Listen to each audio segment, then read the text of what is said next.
Hello, and welcome to this week's episode of Man, We're Too Old for This, here on the Eternal Network. I'm your host, the experience that some call Jason, and with me today is. The blurred Don of the Ville, the Todd Father. CDL 113, the droid you're looking for.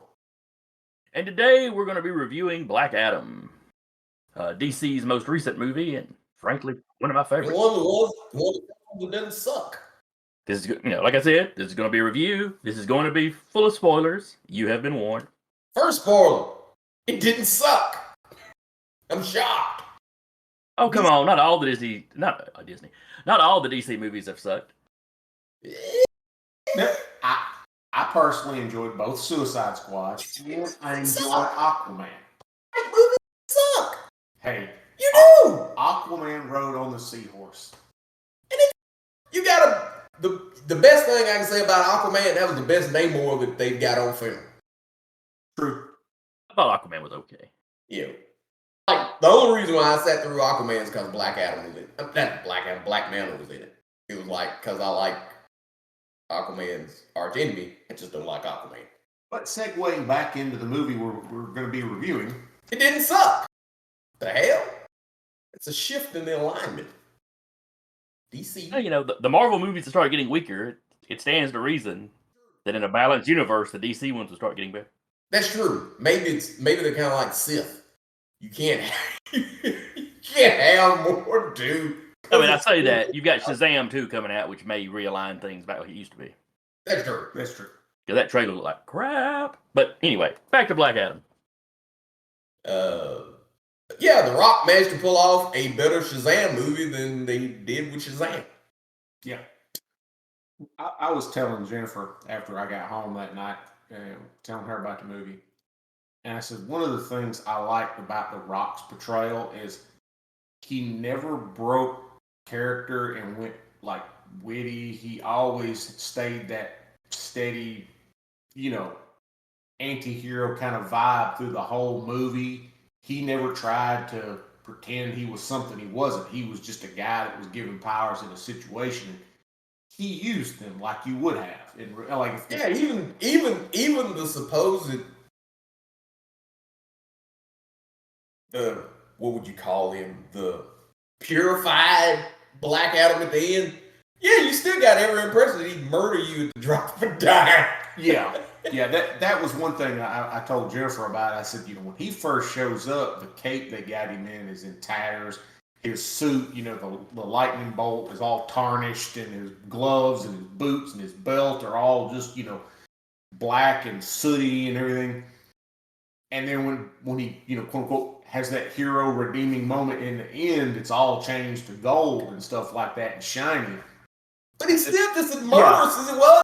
Oh. But even then, when Waller threatens him, he's looking at her like, yeah, that ain't going to stop me. And even when Superman shows up, he finally does that little Rock eyebrow raise. Like, is this supposed to intimidate me? And like, yes.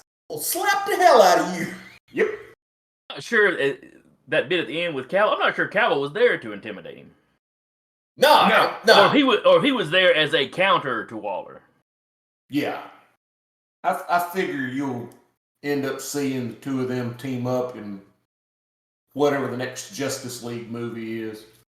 But, or Adam will end up the villain in Man of Steel too. Yeah, that's a good possibility. Which would be true to the character, because Adam tries to do good, but he always ends up veering too far. Yeah, and the trick is with the behind the scenes stuff between Rock and Cavill. Yeah, they want to fight each other on screen. So at some point, you may have a Godzilla versus Kong where they end up fighting something else later.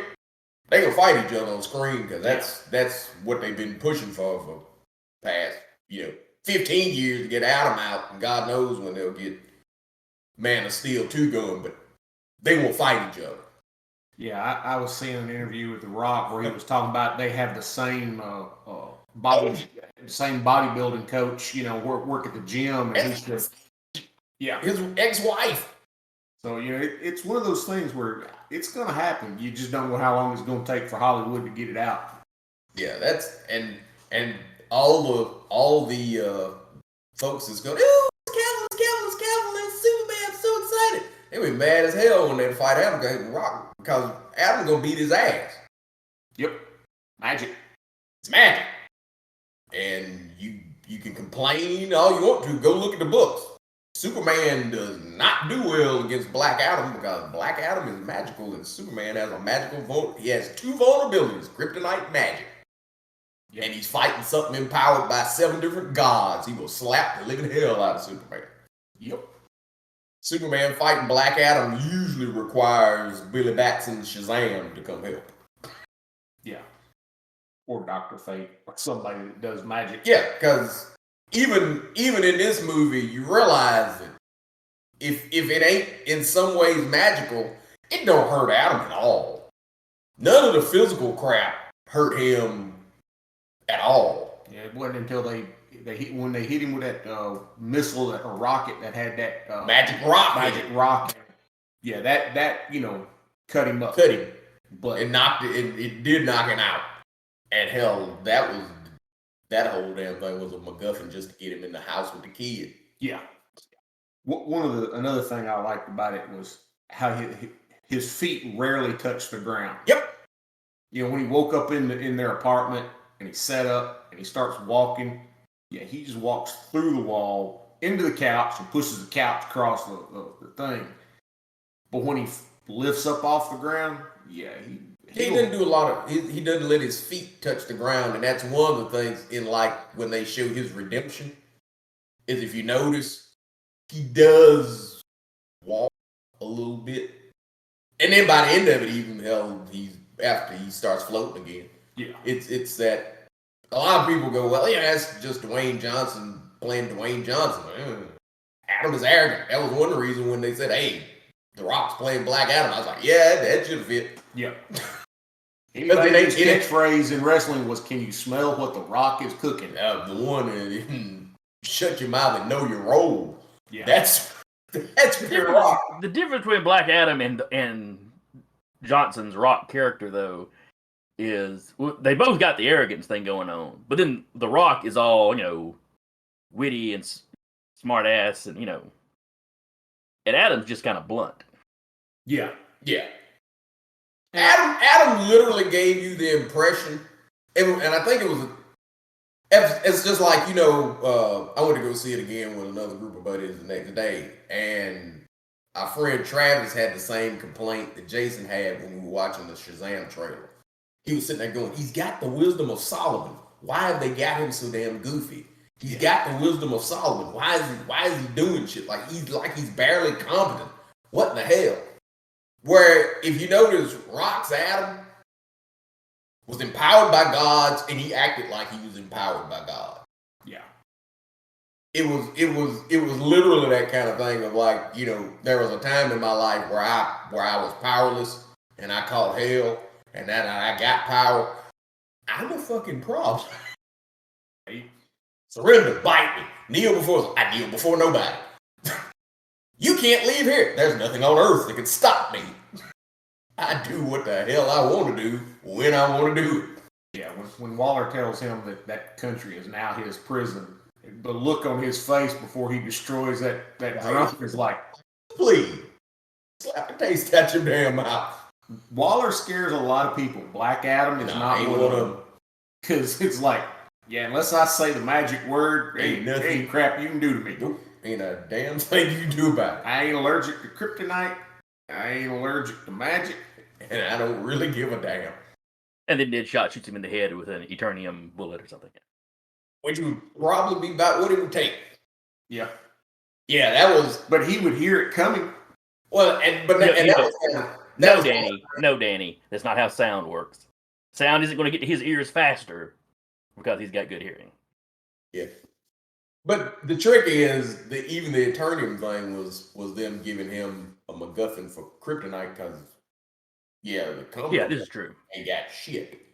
It's, that kind of goes back to when they were first going to the sequel to Suicide Squad was going to be, I think they were going to bring in Black Adam. It was like, with what? Harley Quinn's going to hit him with a bat. You don't like Harley much, do you? Yeah, because this is Superman and don't give a fuck. Ain't no damn kryptonite. you got a problem. Well, that was like that initial scene when he first wakes up and he's fighting the inner gang guys. That was really giving me Man of Steel vibes when he had the Kryptonians plowing through people.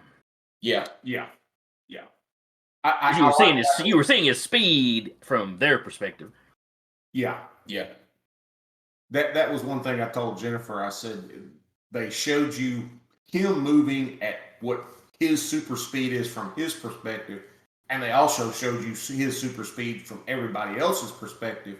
To him, the world was in slow motion. To everybody else, he was teleporting. Yeah, he was teleporting. And I said, you know, when they're sitting there unloading on him at one point, he's seeing the bullets whizzing by, and he just reaches out and takes one, and he's looking at it like, well, what's this? You know? And he's not concerned about all the other bullets hitting him. He's just kind of like, well, what is this? He thought they were magic. Because his first line is, your magic is weak. Yeah. I said, it's not until he's outside and the dude on the Mod Deuce is sitting there is shooting 50 caliber rounds and one hits him in the chin and it actually makes his chin kind of flinch a little bit. And he's like, oh, die. Because I'm like, I mean, it didn't break his skin. I don't even think it hurt him, but it was like, hey, wait a minute. That got his attention. Yeah. That was the whole point. That one got his attention. He went, oh, you have a problem with living. Did he hit him with a lightning bolt or catch a missile and throw it in? I can't remember. That was one that he caught one of the missiles and sent it at him. Because, you know, basically that scene when he's outside, it was them ripping off the scenes from Days of Future Past and the Apocalypse one with Quicksilver. Oh, yeah. Because you notice you had the kind of 70s music playing, and you were seeing what he was doing, and then at the end of it goes real time, and like he had hit one guy with a missile, he'd put a grenade in one dude's mouth, he had dropped a missile inside the tank portal of one of those tanks as he was floating by. Yeah. So when it went to real time, you got to see it, and that guy goes, oh shit, and explodes. Yeah. Now, one thing I didn't like, and this is a problem I had with the last Shazam movie too, and they probably doing it in the comics now. I've been out of the comics for a bit. Is all the shooting lightning? That is not something Shazam and Black Adam did back in the day. No. The lightning was just how the wizard got their power to them. Basically, it was the delivery system. Yeah, that's been something that both of them have been doing since I want to say the New 52. Okay, I figured it probably popped in somewhere like that. Yeah. Yeah, they gave them a distance weapon. You know, ever since somebody in like the late 90s or early 2000s had the idea of, well, what if they grab somebody and said Shazam, you know?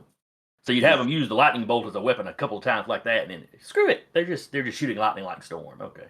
Yeah, pretty much. I think their argument was Superman's got his heat vision. So let's make these knockoff Supermen more like Superman. Not a good idea. Pretty much. I mean, like I said, it's what the current books do. I'm not criticizing the movie for that. It's just a move with the characters that I don't care for. Yeah, it took me a while to get used to it, but that's the trick. I've seen it. I've seen those characters do that shit so much now. Man, don't really register no more. So, other than The Rock, what did you think about Hodges' portrayal of Carter Hall? That is my favorite version of Hawkman I have ever laid eyes on.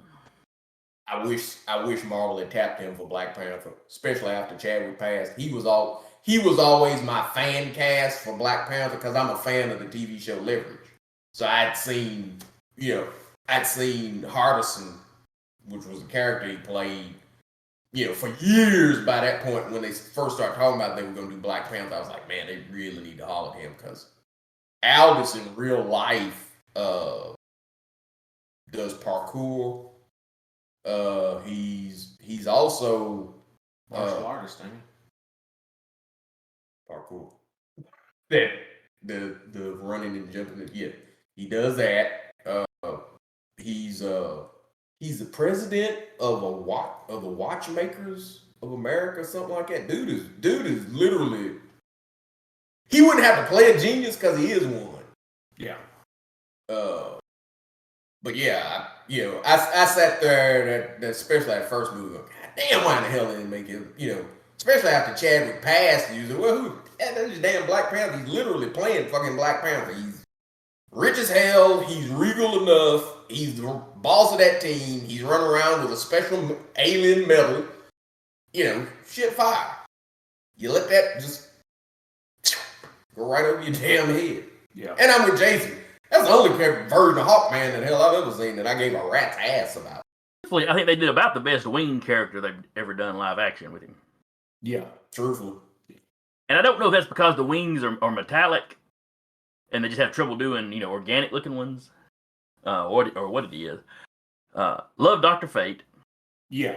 Brosnan knocked it out of the park as Fate. But one of the things I liked about Hawkman is it's weird that Hawkman was their choice of character to go with this because he can be kind of rough in the books. But I like the contrast between Adams kill anybody that annoys me. You know, as long as they're somewhat bad. And Hawkman's more typical hero code against killing. And I think that's the thing the reason why out of the so-called, I guess this is still technically Snyderverse, is you finally had a fucking full-color hero in it. Yeah. Mm-hmm. Yeah. You know, when you sit there and go, yeah, that was refreshing in that world because, you know, up to this point, Superman's a murderer, Batman's a murderer, hell, Wonder Woman's a mass murderer.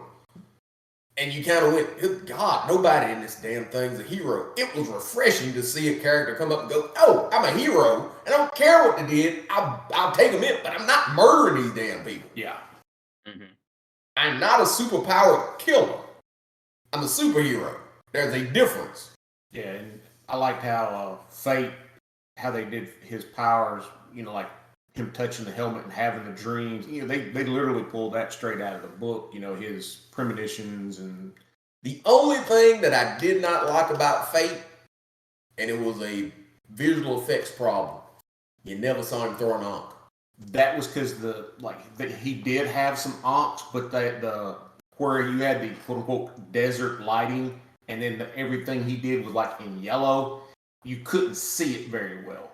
Because there were a few scenes where, like, I saw one scene where I actually saw he did something. You could see the ankh shape in it. Yeah, but other than considering that, it washed it out. Yeah, that's Fate's teleportation. That's Fate's blast. That's Fate throws a shit ton of ankhs. Yeah, I think that was just an issue of they didn't have enough dark background that you could see what he was casting. Everything was so gold and bright that the quote-unquote daytime light washed it out by the time they put it on screen. And I didn't like the fact there was no mention of Naboo. I was waiting for a mention of Naboo the whole time. Yep.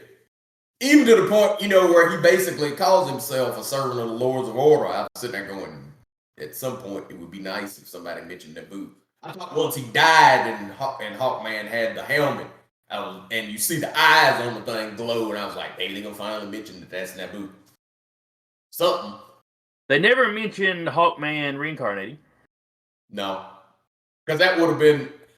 I know I've read somewhere behind the scenes that they were saying the reason why they didn't do that is they didn't want to bog the story down too much. Mm-hmm. But it would have explained the reason why he wasn't that afraid of dying. And I know that's true. And now I do know before New 52, though, the way their origins ran, yeah, Naboo, Hawkman's first incarnation, and Teth Adam were all in the same time period. They all knew each other. Yeah. They were all involved in that court. And it was an Egyptian court. Black Adam was from Kondark. But most of his adventuring, you know, he'd gone off to Egypt. You see, that would have been cool as shit. On the other hand, I kind of like the way they did his origin in this. Because it was a little unexpected. It was a small twist, I guess. Yeah.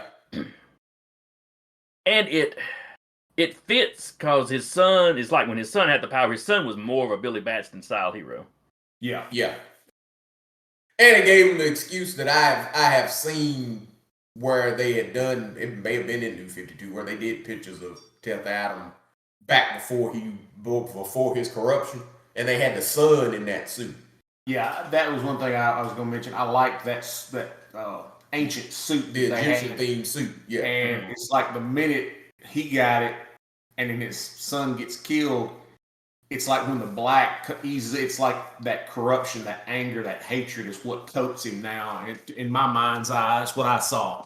And I thought that was pretty cool. the throwback scene when he walks into that, what was the name of the king that wanted that crown? Oh, I forget his name. But when he walks into that thing, and it's like he's just like throwing lightning left and right, popping heads, and when he cooks that one dude, is like, y'all shouldn't have pissed him off. He was, that was a rage of a father that hell you literally murdered his son in front of his eyes. Yeah, that's that would do it. I did like that line though. Things heavy. You must have had a strong neck. Yeah, It's like, damn. He talking about murdering people like he was like, we made a sandwich. kill 12 guys. It was a Tuesday.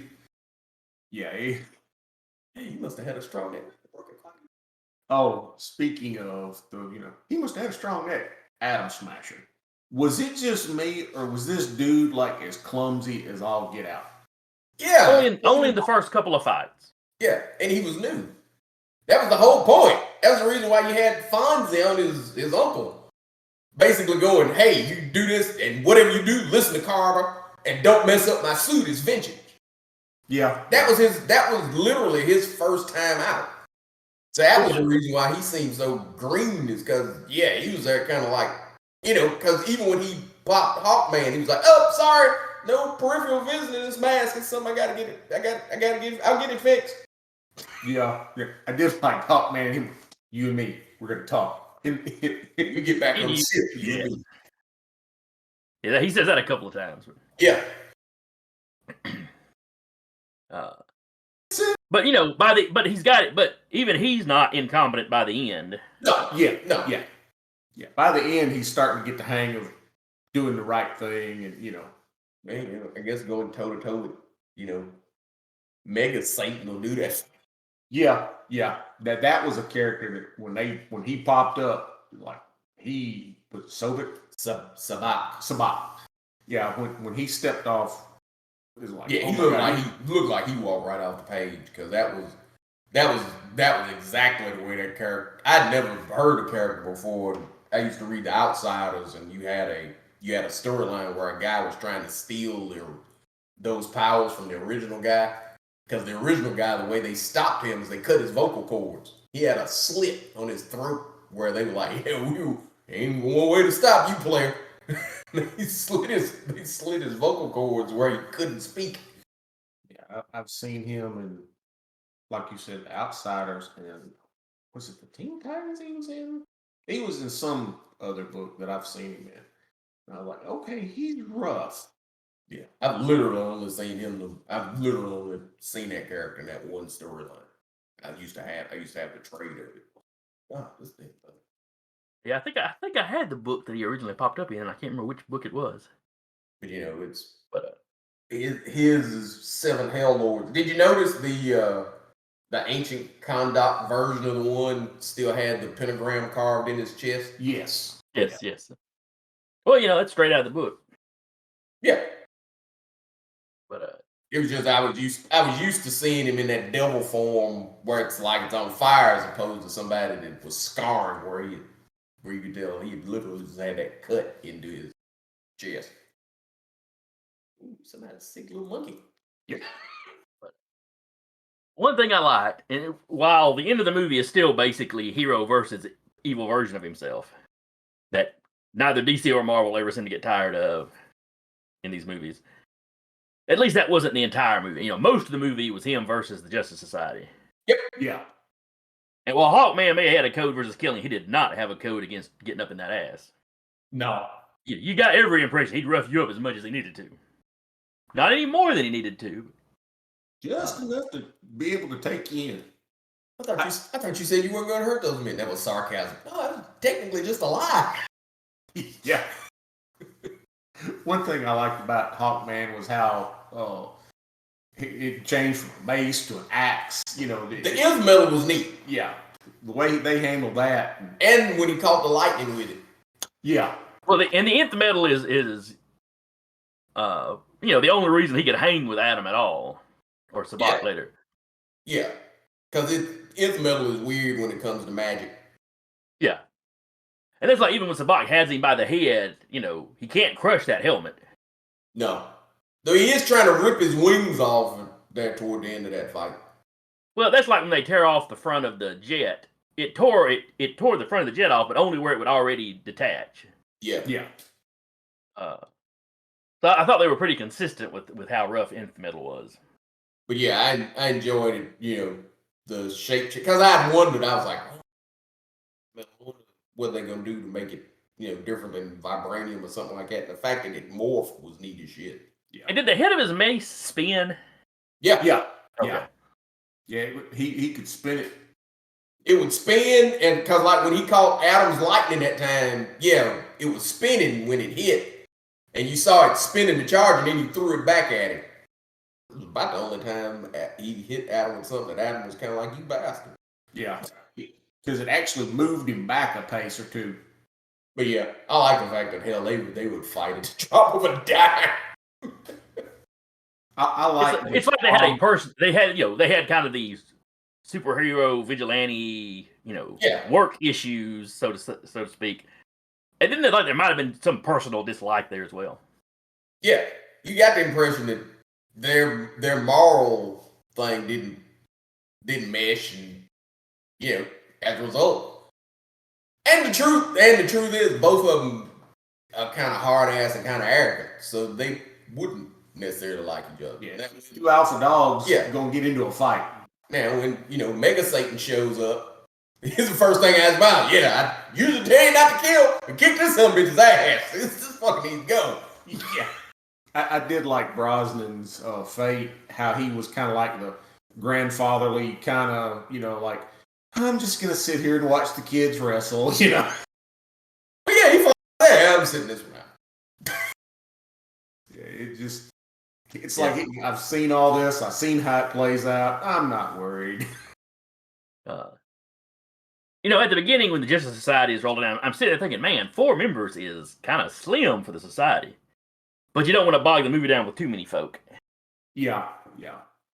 And the 2 younger members didn't do a whole lot.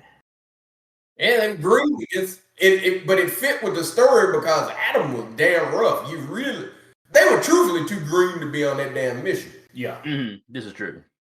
Yeah, that ain't, I'm going to send these 2 guys up against a god. Yeah, that probably wasn't the best. Yeah, I would be interested in a Justice Society flick though. Yes. I'd love to see like Mr. Terrific and Sand and some, Yeah, that would be pretty cool. Maybe we could have the new Dr. Fate with the knives. The 90s Fate. He was not Dr. Fate. He was just Fate. Yeah, the question is who's going to get the helmet now? And probably Pierce Brosnan because people like him, and Dwayne Johnson's pretty much already said, he's already said Dr. Fate's going to be back. So, and one thing I do want to say on this is I like the fact that Dwayne and DC through Dwayne are basically, for the first time since you've had both comic companies with thing doing the opposite of Marvel. Because Marvel is on a kick right now going, screw our fandom, and we don't like you. We don't respect you. The hell with you. There's something wrong with you. Buy our shit. Where Rock is literally the complete opposite people's champion type, where he's like, hey, I'm a fan of this stuff. I'm making this stuff for people like me. Yeah. And as a consumer, that's who you want to support. You want to encourage that because this movie, as far as reviews and stuff like that, I've called for that. I read a review where the dude was literally pissed off that they let fans see it before the critics. And it was like, it was so he would get good word of mouth for this crap. Oh, how horrible. He went and let customers see it before he let your elitist ass sit there and watch the shit for free. Yeah. Yep. The movie's catching hell because this was not political enough. I don't go to a goddamn comic book movie. That was exactly what I go to a comic book movie for. To see people fight, and it's a morality tale. One of the things I saw this person they had read a review and they got pissed off about the elitist, like Todd said, elitist reviewer attitude. And their counter to it was Johnson took a movie about a Middle Eastern character and had people of color, people of different nationalities that fit. You had the one that played Tomaz, Sarah Shahani, I think is how you say her name. She was on Persons of Interest TV show that I used to watch. She has an ethnic background that fits that area that the movie's supposed to be set in. That imaginary world of Kahndaq. You've got people of. What was nice was it was a sandbox. You had a bunch of different people there, and nobody particularly sucked. He actually took a movie that was about a goddamn Gary Stu. Black Adam was unstoppable power rise and stuff like that. But he gave him problems that his powers couldn't fix. Yeah. You got the powers of God, but you can't bring your son back. And then you start to realize why he was there floating in front of that statue. And when you originally see it, you think, oh, it's him. It's his ego. No, it's him missing his kid. It's something his fucking powers don't fix. That's something that Disney ain't caught on yet. It's got to be a goddamn Mary Sue that's perfect. Captain Marvel was perfect. Completely perfect. There was no growth, there was no change, there was no nothing because she was perfect when you met her. And the only problem that she had was nobody would realize just how perfect she was. That's dumb. Yeah. You don't feel for that person. You can feel for Teth Adam because he had problems that his powers did not fix. Yep. And even if you're terribly opposed to like the murdering Snyder style hero, it made sense with Adam. You can still sympathize with him. Yeah, when he wakes up and those soldiers attack him, to him that's just another extension of those soldiers that he, dealt with in his day. I've been imprisoned by the wizards for, however long. Or as far as he knows, they were wizards because, like I said, he thought the guns were magic. Yeah. That's for Black Adam to be murderous like that made sense to where Superman being murderous like that is a fuck up. Yeah. Black Adam is supposed to be murderous because he's a villain. If you're gonna make him an anti-hero, he can still be villainous. Yeah. That won't work that was what they could never get across. That don't work with Superman and Batman. Superman and Batman's relationship was basically Hawkman and Black Adam. They just flipped the power level. Yeah. Superman is supposed to be the Boy Scout because he was raised in, middle America, apple pie, mom, USA, that kind of thing. Batman lost his parents at a young age and didn't went get therapy. A downward dark spiral.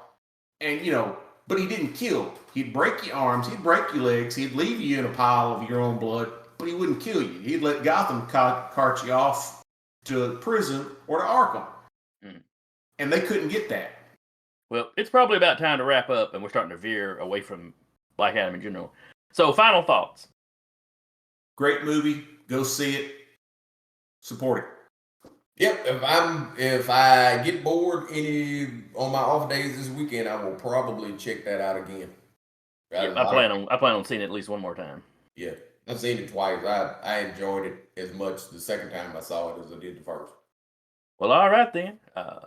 If any of you out there have seen the movie, tell us what you think of it. If you agree with us, disagree with us, whatever. You can leave a comment below, or you can reach us at thenerdattornal@gmail.com. We'll be happy to hear from you. So until next week, I've been your host, the experience that some call Jason, and with me has been Blurred Dawn of the Ville, the Todd Father. CDL113, the droid you're looking for. We'll see y'all next time. Yeah. Tell them Men in Black sent you.